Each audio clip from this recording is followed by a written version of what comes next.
Hello everyone, Razorflamekun here, and in this episode of the Diablo 2 Lord of Destruction Let's Play, we are going to begin by exploring the town we are in.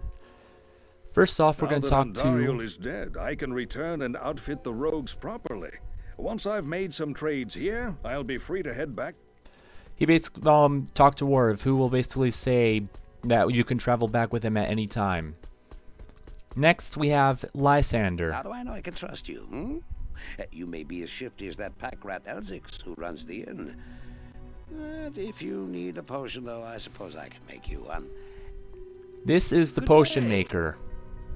And that's all he sells is potions. But at least we can buy less light healing potions now. And that's good because I have a few minor healing potions that I have no need for. And I want to get those up into lights. I'm also going to try and save my regular healing potions until as late as possible because they're the best healing items. You notice he does not sell other things. Anyways, go over here. Welcome, brother Paladin. I am Farah. I was once talk to Farah, who has that special dialogue if you are a paladin. She also sells new armor. She sells full helms and she sells splint mail, as well as these sky shields and gauntlets. And these gauntlets are actually better than the ones I'm currently wielding, so I'm going to go ahead and buy them, even though they were fairly costly. Okay, so now I wanted to get okay, so it goes ring mail, scale mail, chain mail, breastplate, and then split mail. Look at how big of a difference it is between breastplates and split mail. Wow, that's a lot. She also sells lots of new weapons, including longsword, which is what I have equipped. Military picks, which actually deal quite a decent amount of damage, 7 to 11. Very fast attack speed, whereas this, oh, that's very fast too, but there is socketed as well. So that might make a good backup weapon. In fact, I'm gonna go ahead and get it because as a backup weapon, because I haven't really explained why it's sometimes good to have a backup weapon, but sometimes it's good to have a backup weapon because of the fact that you could get into really big problems if you don't have a backup weapon. Anyways, I'm going to pretty much just equip it with a few general gems that I have because I need to get rid of some of the ones that I have in here because of the fact that I'm just starting to accumulate so many of them. I'm not sure what I'm going to do for the last one. I'm thinking I'm just going to go and add this. So there we go. That's going to be our backup weapon. And I'm going to see what the difference is between the weapons in a second. Let's see what the difference is between this one. Oh yeah, that's because I don't have this on. F2. No, F2. F1. There. So now let's see how much this does. 61 to 92.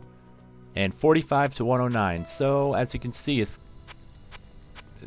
Actually, to tell you the truth, I don't really like that. Even though I just used those gems, I have enough gems that I don't really need to be worried about it at all. It is an honor. I'm going to go ahead and sell it and get some of the money back. Actually, I'm going to get all of the money back that I spent on that. Sometimes you just have to experiment. And there's a reason why I don't use the two-handed weapons, and that is because they usually have slow attack speed or normal attack speed, and it just gets really bad. Anyways, enough chit-chatting with her. We have other people to chat with. Talk to her. I don't expect this of you, but if you want to help me, I would be grateful. Atma. In the sewers below our city, there lurks a horrid creature that hungers for human flesh. The creature has killed many, including my son and my husband. If you destroy it, I will... Pretty much what Atma gives you is the first quest of Chapter 2, or Act 2. And all the quests you completed in the previous games all say that. We have to find Radament's lair in Lut Gholein sewers and kill him. In here, there should be a guy that we can talk to. Giglash. I don't know why you people keep pestering me. Huh? I don't know why you people keep pestering me. Grays seems to have this place locked down nice and tight. Not that I couldn't have done the same. I've proven... Yes, not much to talk about there. Next, we want to go down and talk to Mashif. Greetings. I'm Mashif, captain of this ship here. I make port runs around the Twin Seas and occasionally out to Kingsport in Westmarch. I haven't sailed anywhere lately, though. He's going to be very important later on, so just keep note of him. Also, there are other people. There's one other person that has traveled with us, and that is Deckard Cain. Greetings, my friend. Have you spoken to... Yes, I have spoken to Jaren, and I'm not going to listen to your idle gossip. But we have Drognin over here. I've heard that you are responsible for banishing Andariel back to the burning hells. I'm impressed, stranger. That couldn't have been easy. My name is Drognin, and I know what you're up against, my friend. He is the sort of the Akari of this part of the game, and he also sells shields as well. As you can actually see between these two right here, they have a very large chance. They have a very wide range of defense that they can have. So just keep that in mind. Anyways, what I do need to buy are 5 of these. Notice that the price is up from 72 and 90. That's because we haven't finished enough quests for these guys. Anyways, he's the potion / magic item guy. Next, we come over here to the Lut Gholein waypoint, and there's a whole bunch of waypoints that we can get, same as in the previous one. But I'm not going to talk about that right now. Over here, we have Grease. I wonder how this town manages to stay safe with all the trouble going on out in the desert. Well, I can tell you that it's got nothing to do with the local town guards. They're all in the palace for some reason. Jaren hired... Basically, he's a mercenary, and I'm actually going to change my guy around because of the fact that... let me see... 122, 225, and this is level 16 offensive. Okay, good. Yes. And the reason why I'm replacing my hireling is because... No, not H. O. Is because this is actually a mercenary that uses... Let me see, what does he use again? He uses spears.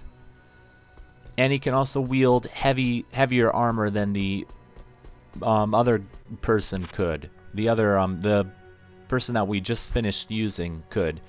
I need to check his stats really quick. Let's see.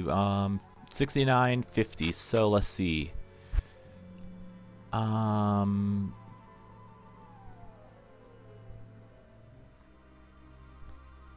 50, 40, 54, 35. I'm going to go ahead and buy this for him. And since he isn't wearing any armor either, I also want to buy some armor for him, but I don't want to buy anything too expensive because I don't have very much money. In fact, I'm not going to be able to buy anything too big right now. I'll get more armor for him at a later time. Yeah, I'll just get that stuff for him. And let's see, I think that's all that he's... Put that to good use. Yep. He can wear that, and he can wear that, and he can wear that. So I just went ahead and buffed him a little bit. But I'm gonna be right back. Hold on a sec.